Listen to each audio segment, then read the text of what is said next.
Good morning guys, today I'm gonna cook chicken curry with vegetables, okay? This is my cooking pot. So, lemongrass on the cooking pot. Arrange our chicken because I am going to let the juice comes out and put a little bit of hot water para to take out the fats of the chicken, guys, okay? Because we are adding coconut milk, right? So that's it. So what I am going to do, I will get a chicken cubes, chicken broth cube, okay? Plus, I should sprinkle a salt around 1 teaspoon salt. Put vinegar. This is white vinegar, around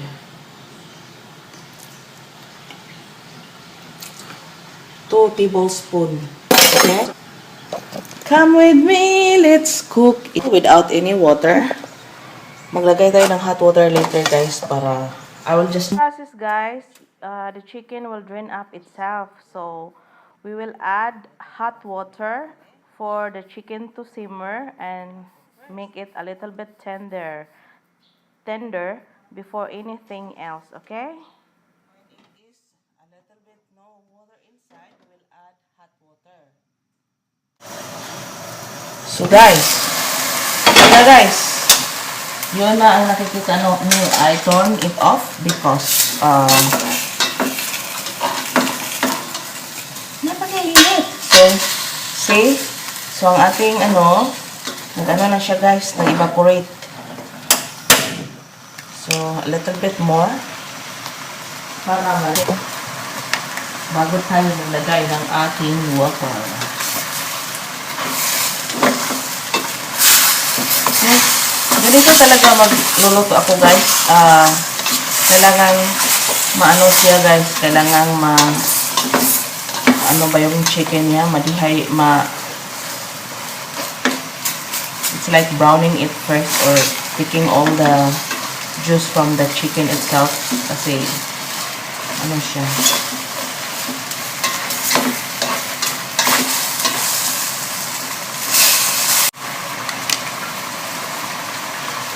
Look at, guys,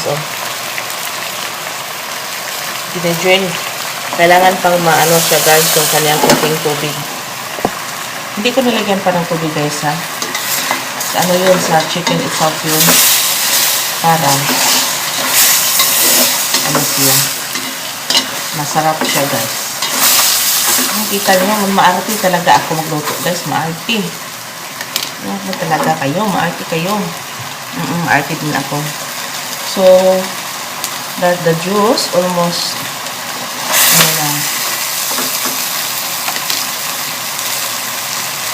yung gagawin ko, guys, lagyan ko siya ng hot water, guys. Ang hot water na ito, guys,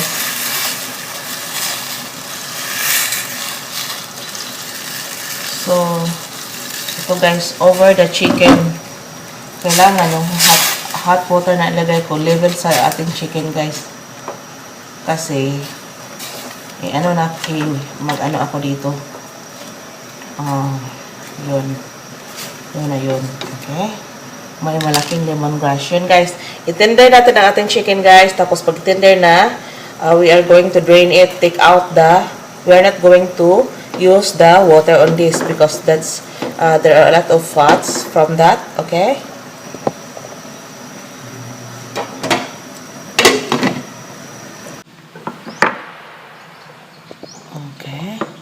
So now, guys, this is our, I usually put some veggies on my chicken curry. Now, we don't have a fresh coconut milk here.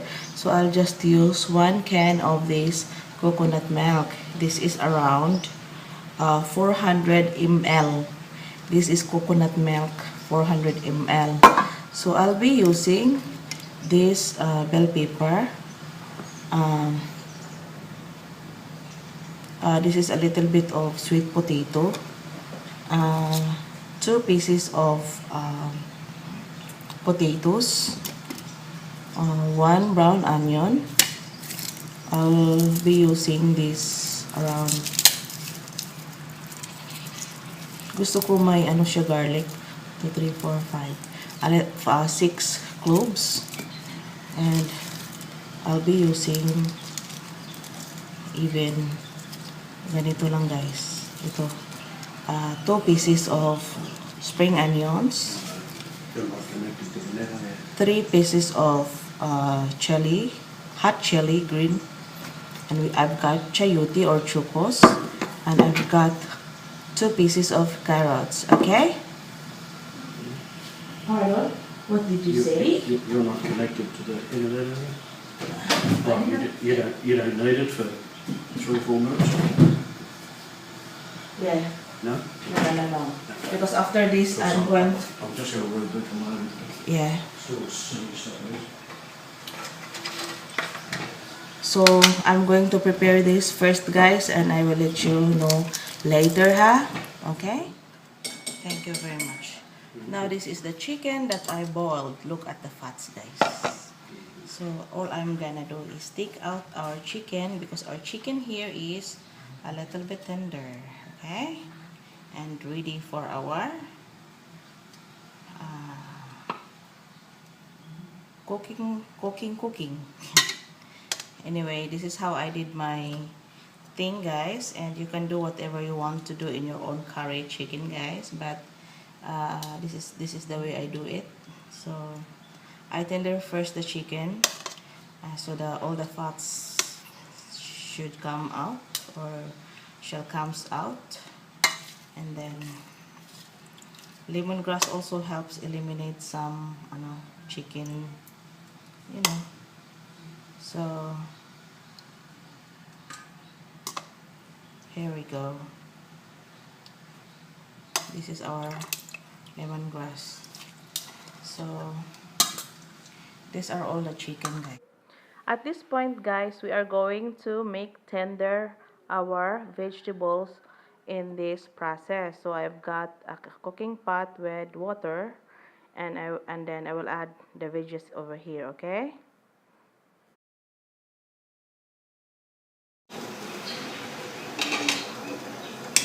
Next, I will add our carrots. It is blanching this, but I did not throw this water in it. I can use that one later.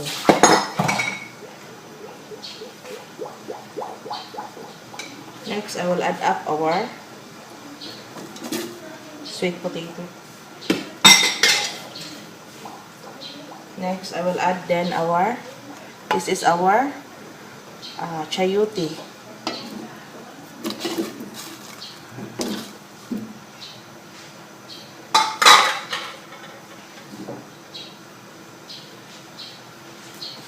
So I will add up salt. That's around half tablespoon. Okay.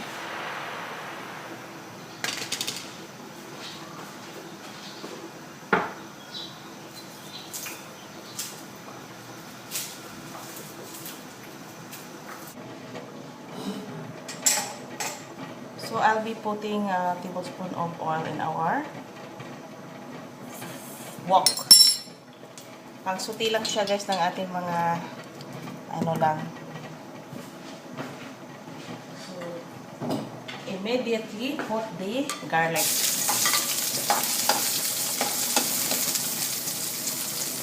Balik na. Yun na yun. Enter.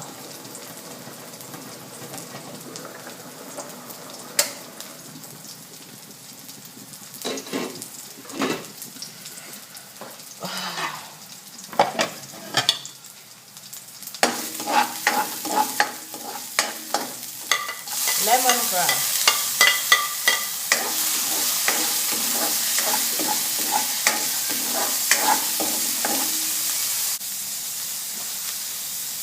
Ginger.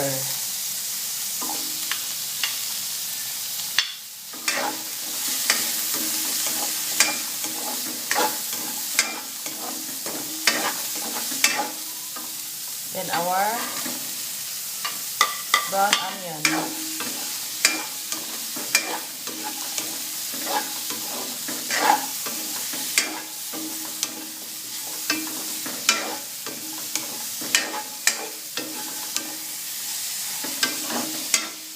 Then our bell pepper and our chilli and our spring head, onion head.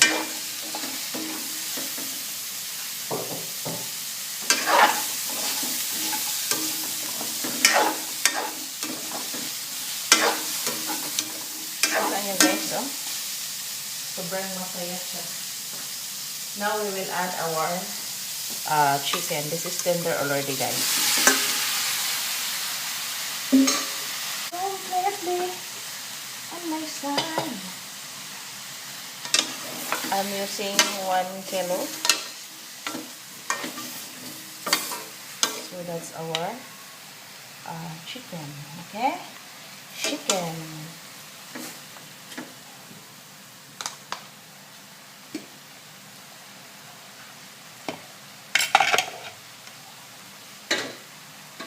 Now we will add our vegetables. Our vegetables is almost there.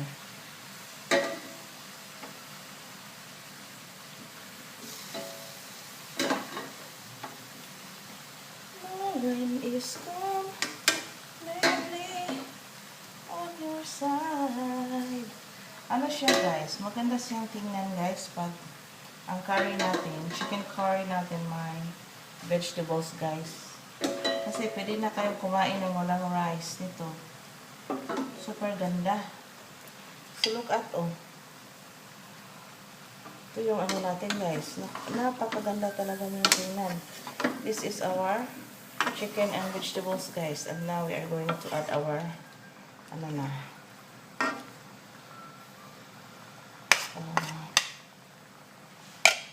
Mag-add tayo ng ating red curry.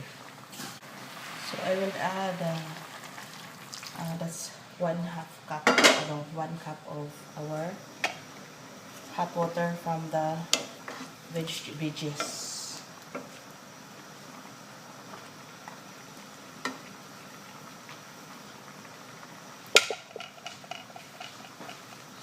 Guys,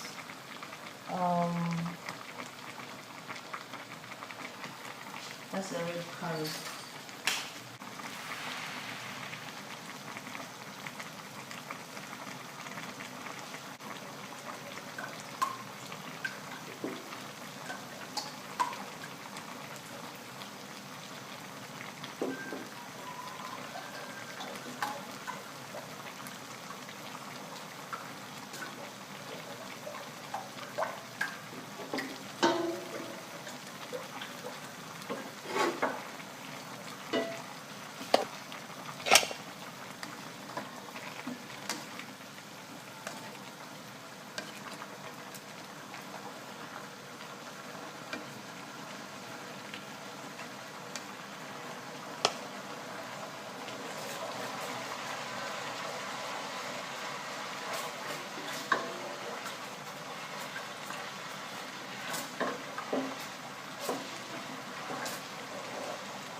So guys,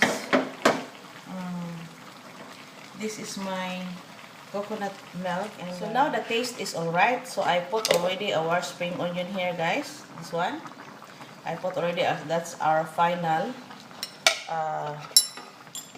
spice that I put in. So if the taste is good, so for the final guys, I have added one chicken broth cube also.